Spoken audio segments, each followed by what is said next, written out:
My name is Maru Molina, and I'm a senior researcher and ethics advisor at the EFEX Center and the Wellcome Center for Ethics and Humanities at the University of Oxford. Welcome to another event in our Research for Development series, which has been running since 2019 in collaboration with SOAS. Research for Development refers to the use of research, knowledge, and evidence to leverage change and promote development.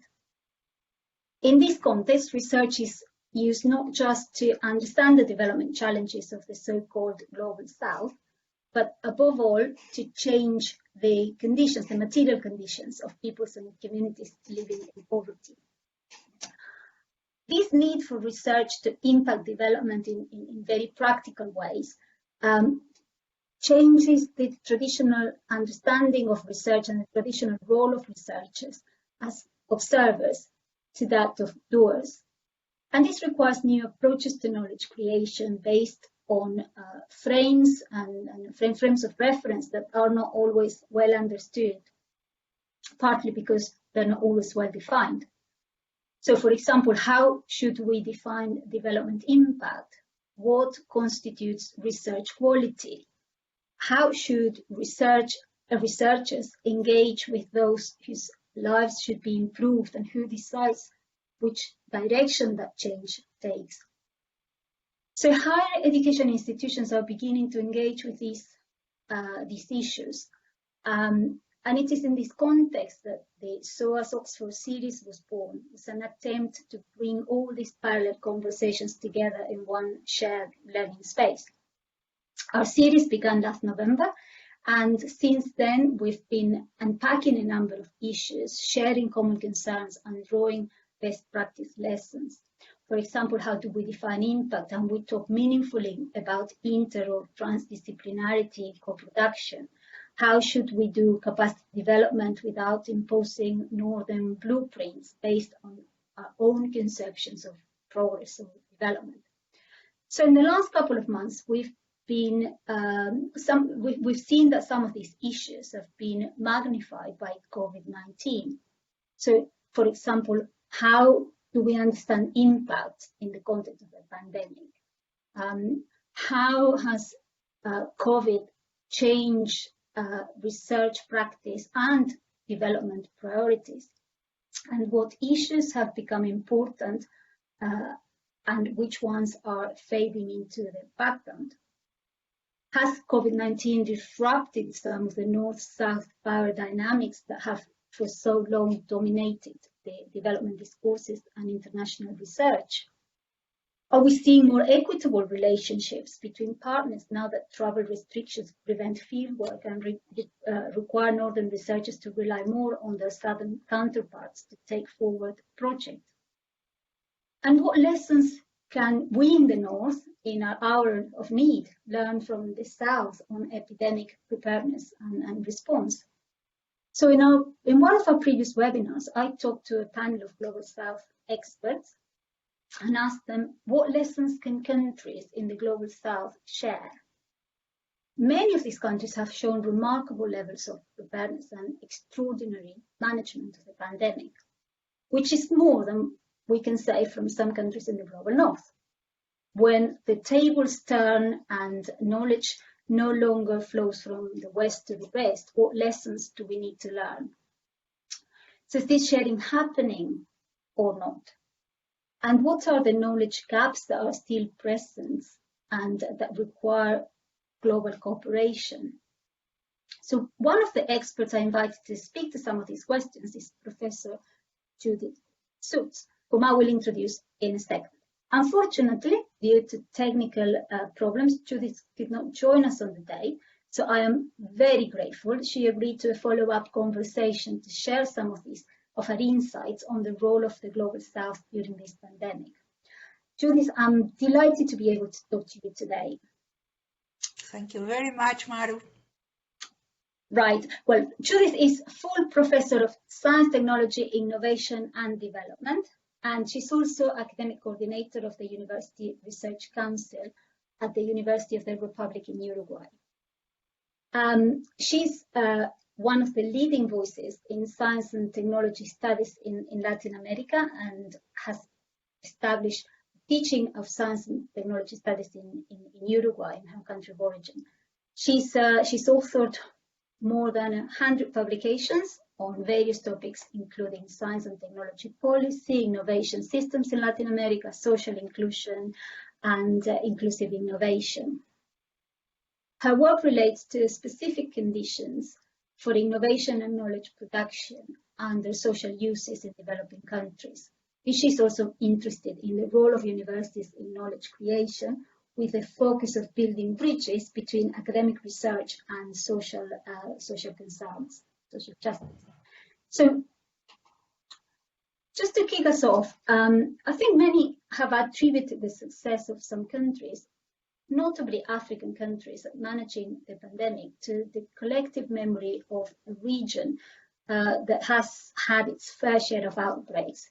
In fact, some of these countries are experiencing multiple outbreaks concurrently, cholera, Ebola, and COVID. Your country, Uruguay, is different. It doesn't have experience of pandemics, and yet it's done really well at containing the spread of COVID-19. So the last time I looked at the statistics for Uruguay, there were just over 800 cases and just over 20 deaths. Of course, statistics and country comparisons are can be misleading, and Uruguay is a country with a small population, but still this is a success story, especially considering that you're so close to Brazil. You share a very significant border with Brazil. This tells me something about agility, adaptation, and innovation, which in turn brings into focus the role of research and knowledge in fighting this pandemic. So given that academia is your object of study, Judith, I wonder whether you have had any thoughts on how the research community in the Global South is changing and adapting to respond to the challenges of COVID-19. So perhaps to start the conversation, maybe you can tell us a little bit about how the research community in Uruguay has responded. Okay, well, this is a very nice question, and I think that we have a very encouraging answer for that. Even before the first case in the country, when everybody knew that the pandemic was coming, it started a sort of effervescence, mainly amid young researchers, biochemists, virologists, molecular biologists, that without being asked to, without extra pay, just for themselves, got committed to work on the virus and its characteristics. Once the problem of international supply of medical devices, particularly ventilators, came to the fore, engineers research joined. Mathematicians and computer people as well jumped in to help with epidemiological models. So it was a very, very rapid and self-promoted response.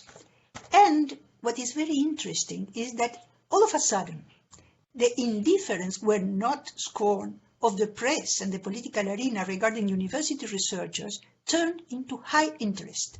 Every day, in every media, including radio that is very popular in Uruguay, scientists, including young ones, were listened to, answering not only questions about the conjuncture, but about science. And this is really something quite new in our country. Of course, a question immediately arises. Will this last? Will all this lead to a new tacit contract, let's say, between science and society, where local knowledge production capabilities, today so highly prized, will continue to be so? Or will we return to the old dismissive indifference that is so common in developing countries? It is really too early to answer. Of course, we are optimistic because we are optimistic. But if I have to say, I do not have a clue of what's going to arrive in the future. That's great, and really a good optimistic start to this conversation. And yes, it's, I think I recognize a lot of what you said about this sudden prominence of scientists, and in some cases almost like a superstar status in the public imagination.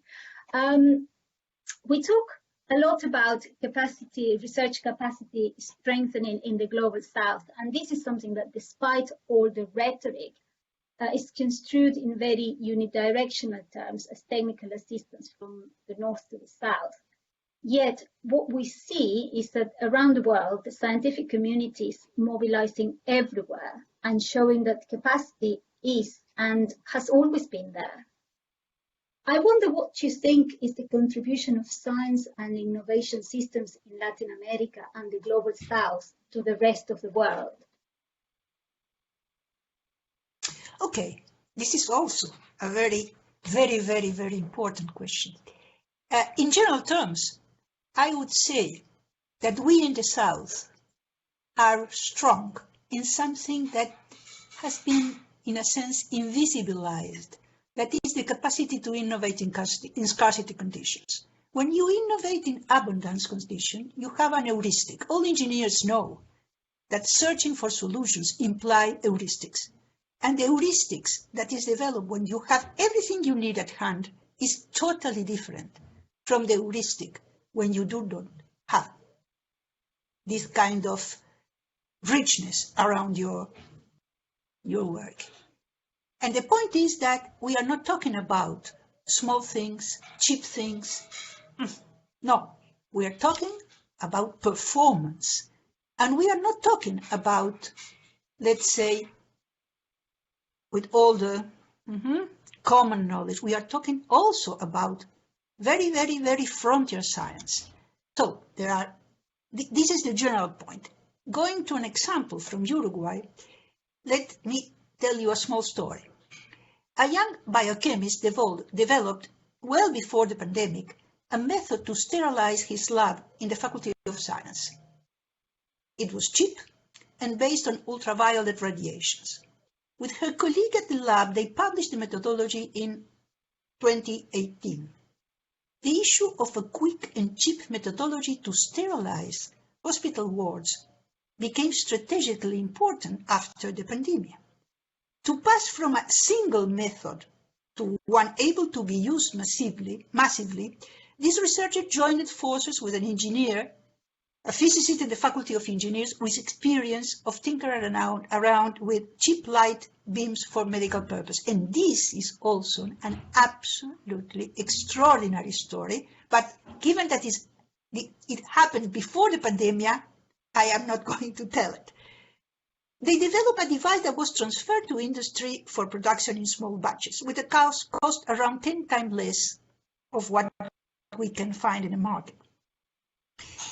In the meantime, a letter from the US came to the young biochemist. Medical doctors at a public hospital have read the paper of 2018 and wanted to know more because they could not afford to pay the prices of the marketed system. So this is a very interesting example of, let's say, South-North cooperation.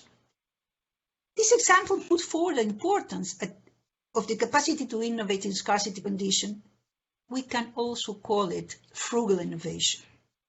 As this example proves, this has not necessarily to do with uncomplicated problems from science point of view, or relate mainly to fix issues with gum and wire, as they dismissively usually talk about this kind of things that are not exactly orthodox. The ability to deal with these problems, resources constraint notwithstanding, is a strength developed in the South that can now in the future be important for all, because we are going to enter in many, many ways in an era of scarcity conditions, and then learn to innovate in this new condition can be very important. And we have dealt a lot with that in the past and in the present. Absolutely, absolutely. Clearly, one of the lessons of this pandemic is that expertise is not just located in the north, in as much as needs are not just located in the south. However, despite this, fantastic example you shared, I think it's fair to say that it remains the case that expertise can be more readily deployed and exploited where there are favorable pre-existing conditions, such as infrastructure. It's precisely the existence of these preconditions that create structural inequalities between the South and the North that account for the current geographies of knowledge production. And so rebalancing the distribution of knowledge requires overcoming these structural inequalities and therefore strengthening the local systems of knowledge production and innovation that are crucial to the process of development. And I think this calls for international cooperation, not just in terms of technical assistance, as it is usually understood, but above all, international cooperation in changing the rules of the games that prevent developing countries from fully participating in the knowledge commons. How do you see the present and the future of international cooperation in the wake of COVID-19? Well, a very great Uruguayan virologist told us that it was true, that we are witnessing a huge international cooperation among scientists like very seldom we have seen in the past. He said that results that could have taken months has been achieved in weeks, thanks to this cooperation that goes across everything, every geography, putting things in open, a sort of real strong revival open science around the world. This is one side of the story. The other side is that we are witnessing, exactly as 25 years ago with AIDS, an attempt to simply grab whatever can be grabbed and let the rest of the world alone. And yesterday, I saw again the information, I am not sure if it is true, that the government have bought every single little bottle of something that is very important to treatment and fair, and it was very, very, very funny. It was in The Guardian, and it said, the UK and Europe has been left aside, and the rest of the world. What for a Latin American is a very funny way of putting the issue. So it's real that we cannot have a single answer to your question, Maru. On the one side, we see the light. On the other side, we see the darkness. In this sense, in a very modest way, the Academy of Science of Uruguay has put forward a declaration exactly in that terms, because one of our, I am going only to quote one of the phrases. It says, the concern that the achievement of international scientific cooperation in finding, preventing, and therapeutic solutions to COVID-19 may be directed towards forms of appropriation that benefit some to the detriment of many. And this is really what really concerns us.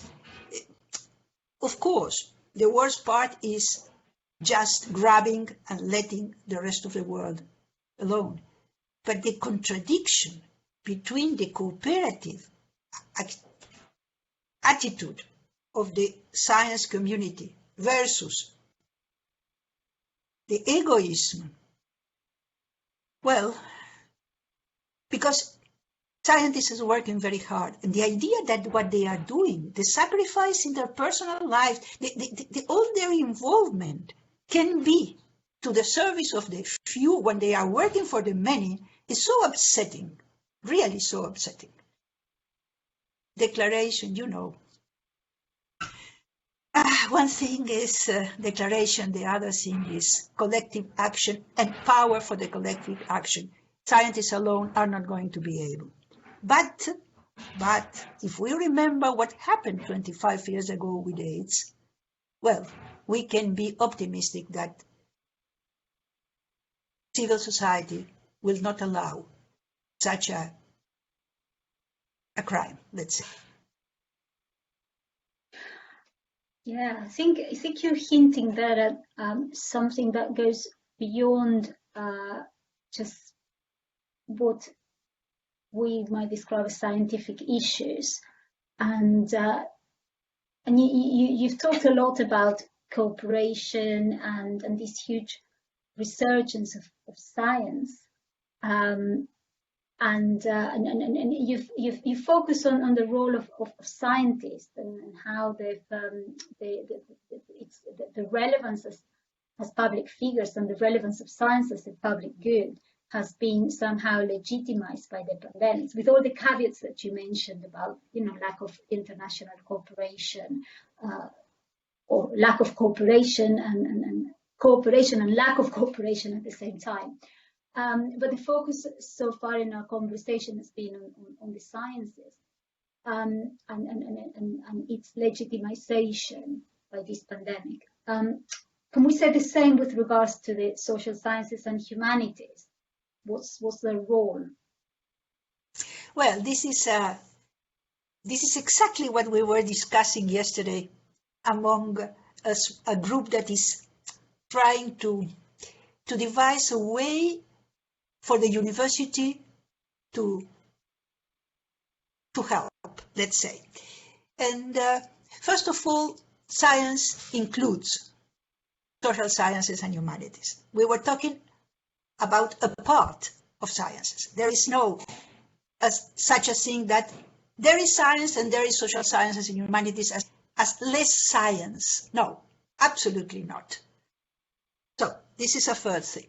The second thing is that obviously when people are getting sick and they are dying and they are going into the hospitals and they can be or cannot be treated, etc., etc., etc., public attention is in what we can call the sanitary aspect of the pandemic.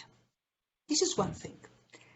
The other thing is that governments need some kind of backup from the hard, let's say, science to do what they do. Can we open schools?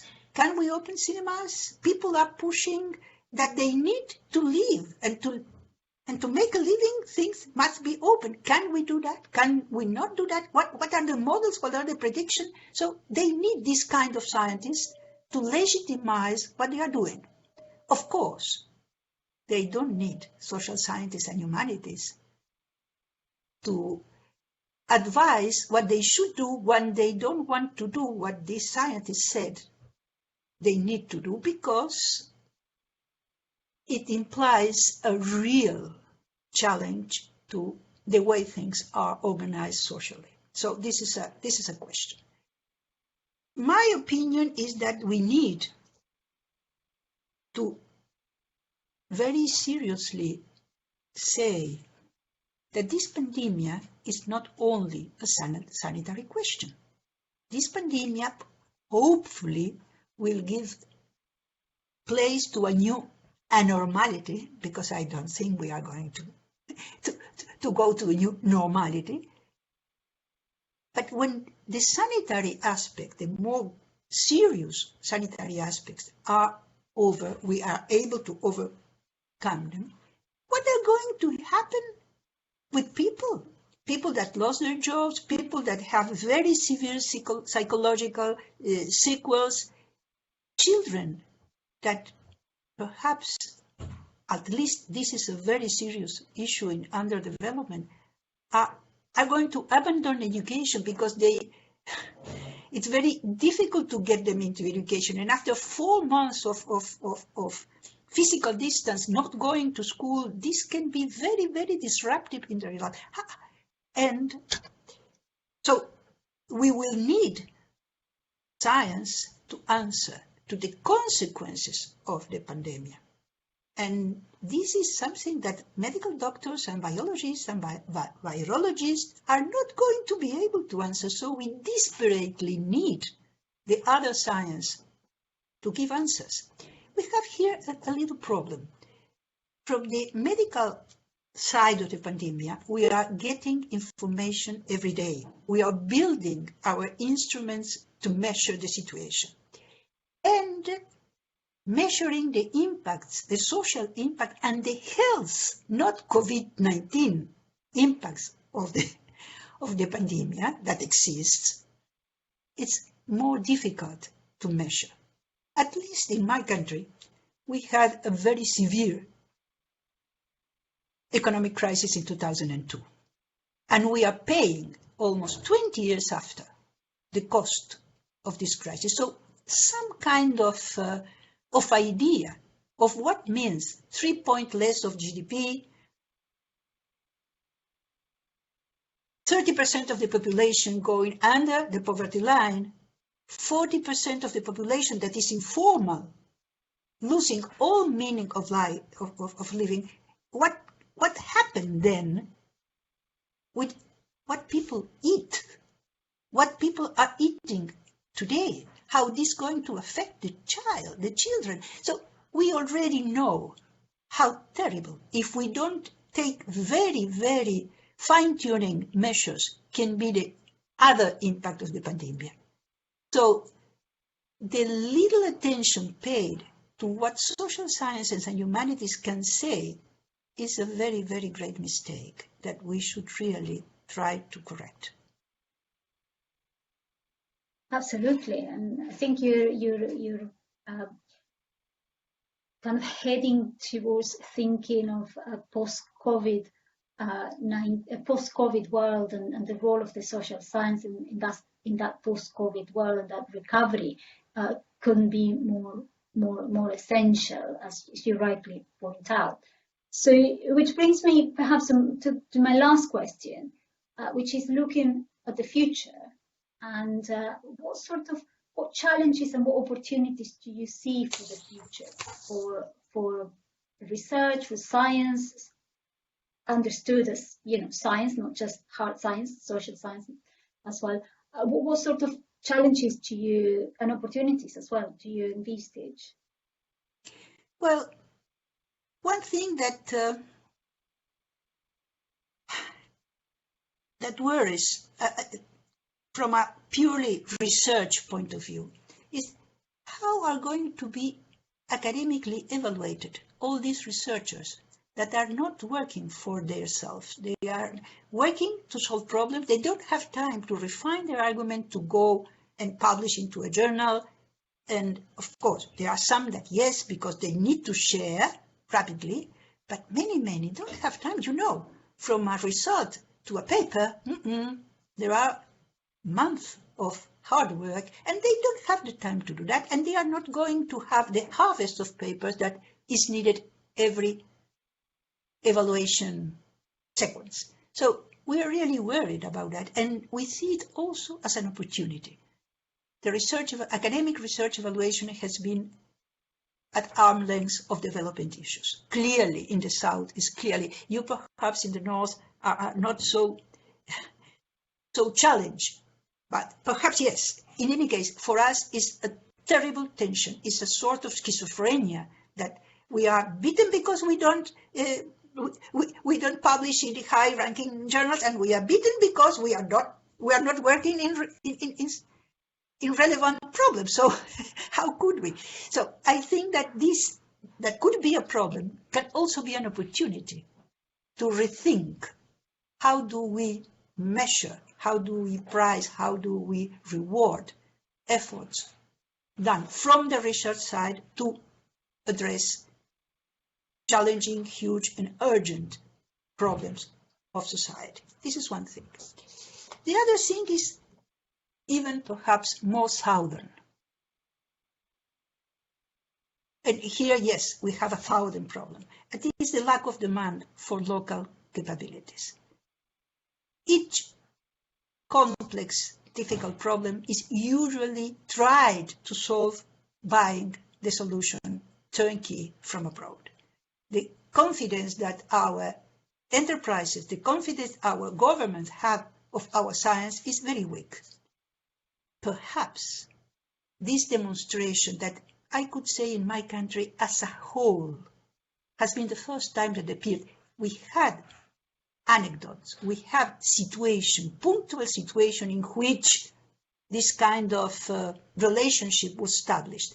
But as a whole, the society facing a problem in seeing how science was able to help because the international markets were not able to deliver a solution.